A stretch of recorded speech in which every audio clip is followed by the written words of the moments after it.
G'day everyone, it's Turbo Tristan here, and today we are back on the FN2 Type R Swap ED Civic Resto Mod. Yes, it is a Resto Mod because this car is almost 40 years old and we're putting a modern power plant in the car. We're doing modern electric air conditioning, we're doing modern electric power steering, modern ECU, modern brakes, modern suspension. We are giving this thing a full makeover, and it is a Resto Mod. We're trying to keep this thing looking fairly OEM, using as many OEM parts as possible where we can. We can't always, and just making it really, really tidy. So in the last video you've seen, we've done the intake, we've done the manual swap, and we've fixed up the issues of clearance here in the engine bay. But in this video, we're going to go to some more exciting mods. We've got a fresh set of wheels going on the car, and the Hawkeyes would have seen in the last video what they were. Firstly, something exciting to go through. We now are the Australian distributor for Exo Racing. Now they do a whole bunch of stuff. I'm just starting out small. We're doing the titanium bolt dress up kits. So all that sort of stuff available on the Spool Up website soon. Titanium, lightweight, nice and shiny, great for your resto mods and your show builds. We also have the magnetic sump plugs for the DB and K series. The reason why I'm showing you this is because we have some brand new wheels. For our brand new wheels, we need some brand new lug nuts. Now we've teamed up with Exo Racing. We are now the Australian distributor for Exo Racing, and they have an awesome set of forged steel wheel nuts. But check these bad boys out, Exo Racing. Now these are available on the spoolup.com.au website. They come with the lock nut key. They come in a variety of colors. We're running with black to keep it stealthy for this one. We have the option of blue, the option of red, and the option of gold. I'll be also bringing in at a later date the gun metallic gray ones and silver ones. But for now, we have all of these available on the spoolup.com.au website. Let's get them on the car and let's show you the new rims right behind me. It's time to reveal the new rims. And yes, that is right. Classic Enkei RPF 1s, 4x100. These came with some Michelin Pilot Sports, so a really good bargain. And a little bit wider, a little bit taller. We're going to a 15 instead of a 14. So just fantastic fitment, and it really suits the car. I know these wheels are done to the max, but what a perfect combo. Honda with RPF 1s, can't really go past it. And you'll also notice we've got a drive shaft in there. So the Exo Racing lug nuts are on, absolutely fantastic. And the brakes look amazing behind these Enkei RPF 1s. So as mentioned just now, the drive shafts are in. We got some brand new DC5 base drive shafts. These are from a base model Type S Integra DC5.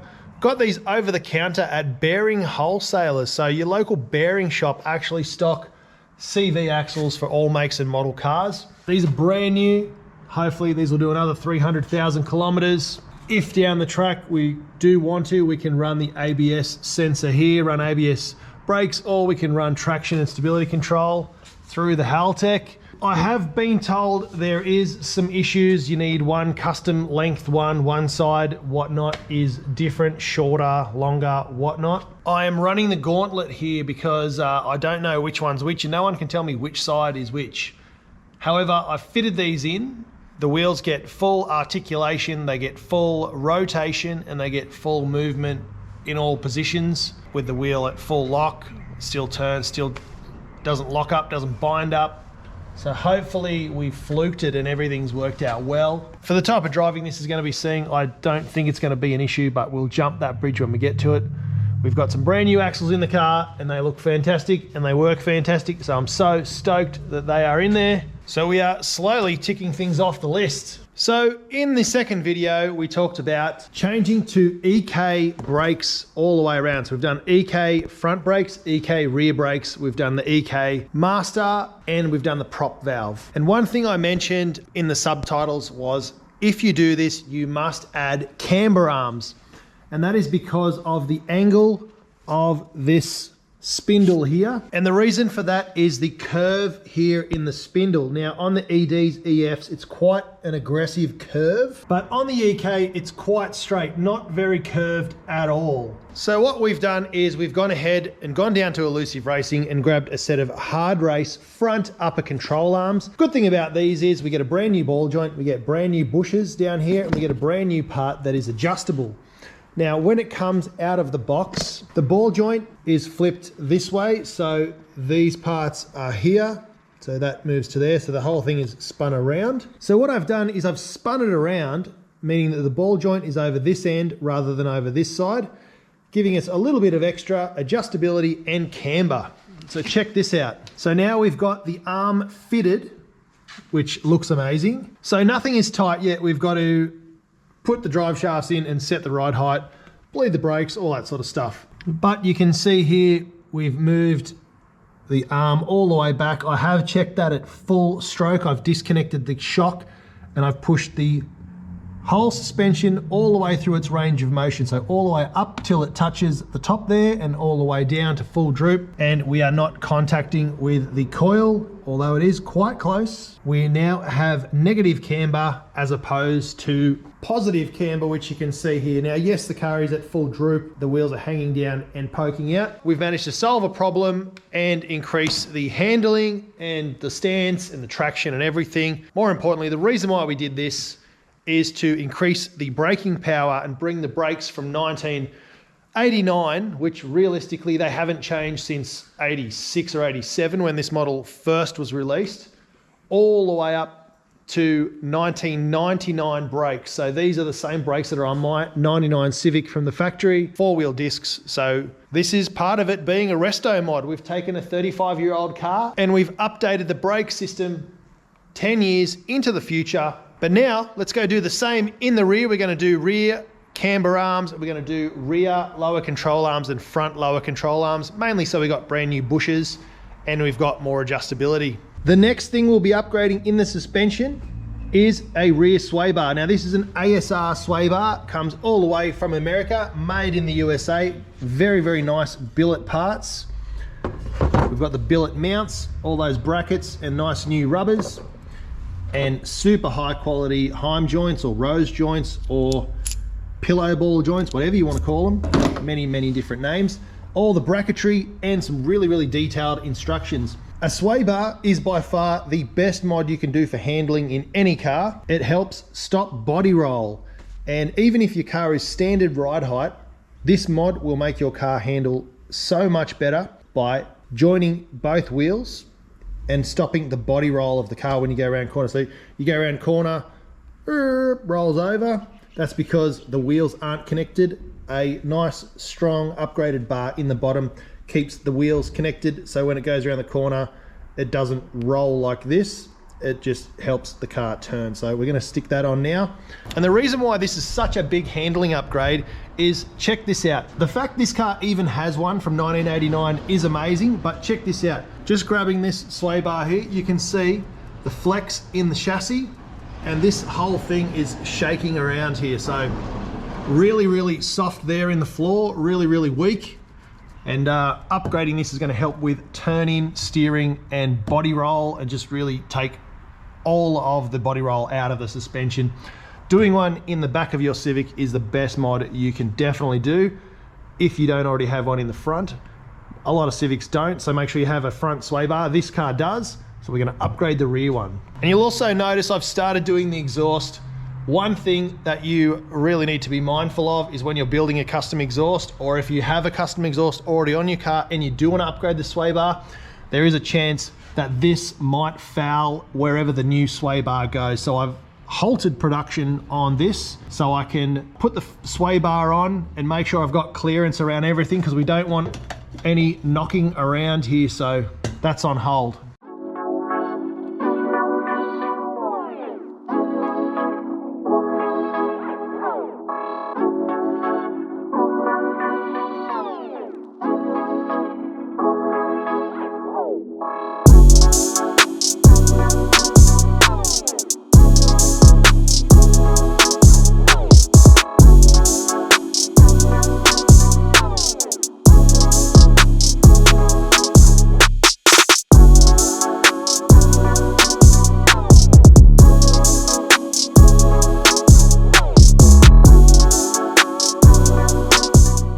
Just getting ready to mount the fuel tank up for the last time. I'm using Raceworks fitting, so we've got a banjo there with some E85 fuel safe rubber line, just so it can move with the chassis and be out of the road, and I can move it anywhere I like.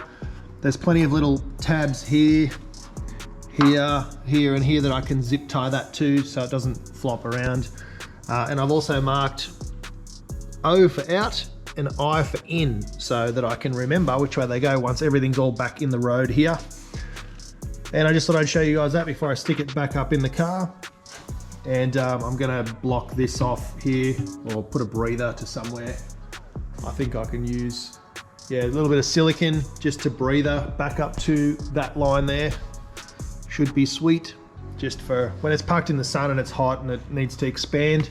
There's also this one, and there's also out of the fuel cap as well. So we've got plenty of room for all of that. So with the engine in, the headers on, the next thing to do is make an exhaust that goes down here, hooks it to the left, hooks it to the right, goes through this gap, through the sway bar, goes into a muffler here, and around and out the back of the car. Lucky for us, we have XO Exhaust. They're local here in Southeast Melbourne, and I managed to grab myself a high flow cat, a hot dog resonator, and an offset in and out 2.5 inch stainless steel muffler system. And we've grabbed a whole bunch of 90 degree and 45 degree bends, as well as some V-band clamps down there as well. I've got a whole box of bends over there. And the headers from Elusive Racing came with their own flange and their own donut gasket, kind of like the factory one. So I've got to weld that to a bit of straight, to the cat, from the cat to the hot dog, from the hot dog, then we do the 90 and the 45, and we go around the fuel tank. So this is going to keep me busy for the next few days. Like I said, I do this part-time. Fingers crossed it all goes well. The last couple of times I've been doing some TIG welding, it's either gone really, really awesomely, and then halfway through it goes really badly, or it starts off really bad and then gets really good. So we're just gonna TIG this whole thing up, make sure everything's nice and clean and prepped so that there's no excuses on why these welds can't turn out as best as they can. So you've seen all the nice 2.5 inch stainless that we purchased from XO Exhaust, the high flow cat, the flex joint, and the 2 mufflers. So check it out. I've spent quite a lot of time fabricating this up. As you guys know, I'm not a fabricator and I'm still learning, but I managed to TIG weld up a pretty awesome exhaust system. I'm pretty happy with it. Starting right here at the headers, which we got from Elusive Racing, I've cut off the factory 2-bolt flange and I've added a V-band flange, 2.5 inches. Just makes things seal better and a lot neater and quicker to change in and out. Then we've gone with the 2.5 inch flex joint there from XO Exhaust, small gap, and then we have a 2.5 inch high flow 100 cell catalytic converter. Took advantage of the factory mounts there to a 2.5 inch hot dog, to a 90 degree bend, 45, 45, all the way up to another 45, up and over the sway bar with plenty of clearance to yet another 45. Then we go to a 90 degree bend straight into the high flow 2.5 inch offset muffler. So inside here there's big baffles here, and it runs on a diagonal. So the exhaust gas is going through here and then it's being muffled all the way down both sides to another 90 out to a straight shot out the back. Now that is right in the center here of the bumper, but I am waiting on some twin 2.5 inch tips to go here. I'm not confident in making them myself. So once they arrive, we'll finish that off to a twin 2.5 OEM plus looking exhaust system, and I'm really, really happy with that. The welds, although not the greatest, they're not the worst. I'm really happy with how it turned out. They look fantastic. The clearance that we have over everything is perfect. You can give it a really good shake and it doesn't knock or bang on anything. Now that's not going to shake that much when the car's running, of course. And we've got plenty of room and clearance around here and around here. We've got a whole hand space there, like quite a bit of room. So I'm confident that's not going to knock. with the car down on the ground under its full weight. We don't go up too much higher than that, and we're actually gonna have to raise the car anyway, just to make clearance for the front of the car to make sure it looks even when it sits on the ground. She is all coming together, guys. Really, really happy with that. That is awesome. In the last video, I showed you my hot air intake, and I also showed you fitting up the shifter box and all the cables and everything. Since then, I've had a little bit of a drama. Lots of issues and things not fitting and not working. So this is the factory shifter linkage out of the FN2 Type R box. This is how it sits in the engine. Now you've got the pull lever at the top on the left and the push lever on the right. Over here, you can see we've now got the push lever on the left and the pull lever on the right. That's because this is out of an EP3 or a DC5. You can see we've buttoned up all of the Hybrid Racing shifter cables there, so they look fantastic. So then I had to custom make a bracket. Now this is the original OEM FN2R shifter cable bracket, and that mounts right here on top of the gearbox. There's 3 bolts holding it in. It's a really nice alloy piece, but now that we've swapped the cables over, that didn't work out for us. So I had to customize and make a custom bracket, which put the high side low and the low side high and the forward and back, and just totally reverse everything. But we've got that made there. It's all to the factory specs and everything works as it should. So happy with that. I have tested it out in the car inside there, and it does get all the gears. Hopefully we don't see any issues when we're driving, but you know, that was a one-off custom piece. There was nothing available on the internet. I did try and buy a bracket, just try my luck and see if this would work. Didn't have a lot of information on it. This is just an eBay billet bracket, copy of the K-Tune or something like that. It is a cool bit of gear. It only cost about 20 bucks. So it was worth the try, but it actually did not work. So we can't use that, we can't use that, and we can't use that. Thankfully for me, Elusive Racing, just around the corner, had the correct part. So check those guys out. They don't just sell the best of the best new parts. They also sell a lot of used parts that help get you out of trouble with your K-swap. And now that we've solved that issue, we can put the hot air intake back on the car. And that's another thing checked off the list. Well, guys, I've just been admiring the exhaust I made. I'm pretty proud of it. So this is going to be the end of the video, but don't worry. Subscribe, because in the next video we're going to be doing a whole bunch of stuff with the Haltech wiring, setting up the interior, going through more suspension upgrades. All the parts will be in from Elusive Racing to finish off the suspension, set the ride height, bleed the brakes. We're going to organize clutch lines, power steering lines, and finish off the exhaust. But until next time, don't forget to spool up, bring the boost. I'll see you in the next video. I'm going to keep admiring this until the parts arrive. But see you in the next one. Cheers.